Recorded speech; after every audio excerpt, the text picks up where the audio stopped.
ఒక ఊర్లో ప్రతి సంవత్సరం దేవుడిని ఊరేగింపు తీసుకెళ్లే సాంప్రదాయం ఉండేది. ప్రతి సంవత్సరం ఊళ్ళో వారంతా పండగ చేసుకుని పూజలు చేసి ఊరేగింపు కోసం అన్ని వీధులు శుభ్రం చేసి మూగ్గులతో, తోరణాలతో, పువ్వులతో చాలా అందంగా అలంకరించేవారు. ఊరేగింపుకు ఒక ఎద్దుబండి కట్టేవారు. ఆ బండిని కడిగి పసుపు రాసి బొట్లు పెట్టి పూలు కట్టి దాన్ని కూడా అందంగా అలంకరించేవారు. మరి ఆ బండిని తోలే ఎద్దు సంగతి చెప్పాలా? ఊళ్ళో అన్నిటికన్నా ఆరోగ్యవంతంగా బలంగా ఉన్న ఎద్దును ఎంచుకునేవారు. ఆ ఎద్దు చర్మం నిగనిగలాడేలా దానికి స్నానం చేయించి బొట్లు పెట్టి గంటలు కట్టి పట్టు వస్త్రాలు వేసేవారు. చాలా చూడముచ్చటగా తయారు చేసేవారు.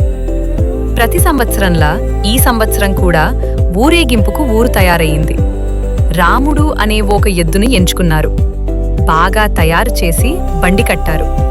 గుడి ముందర నుంచోపెట్టి దేవుడి విగ్రహాన్ని బండిలో పెట్టి హారతి ఇచ్చి ఊరేగింపు మొదలెట్టారు. ఆ రోజంతా రాముడు ఎక్కడికెళ్తే అక్కడ మనుషులు వంగి నమస్కారాలు పెట్టారు.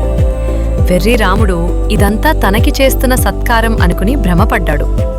రోజంతా చాలా గర్వంగా పొగరుగా కొమ్ములు పైకి పెట్టి ఛాతీ బయటికి పెట్టి నడిచాడు. తనలో తాను మురిసిపోయి పొంగిపోయాడనుకోండి.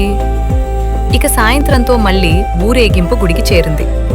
ఎదురు సన్నాహంతో బాజా భజంత్రీలతో గ్రామ ప్రజలు తమ దేవుడి విగ్రహాన్ని బండిలోంచి దింపి లోపలి తీలుకుని వెళ్లారు.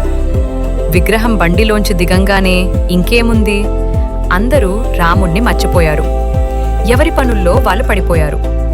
రాముడిపై వేసిన పట్టు వస్త్రాలు తీసేసి మళ్ళీ రాముడిని ఎడ్లపాకలో తీసుకుని వెళ్లి అక్కడ వదిలేశారు. ఎవ్వరూ దండాలు పెట్టలేదు. అప్పుడు రాముడికి అర్థమయ్యింది, మనుషులు గౌరవం ఇచ్చేది మనకి కాదు, మనం చేసే పనులకని.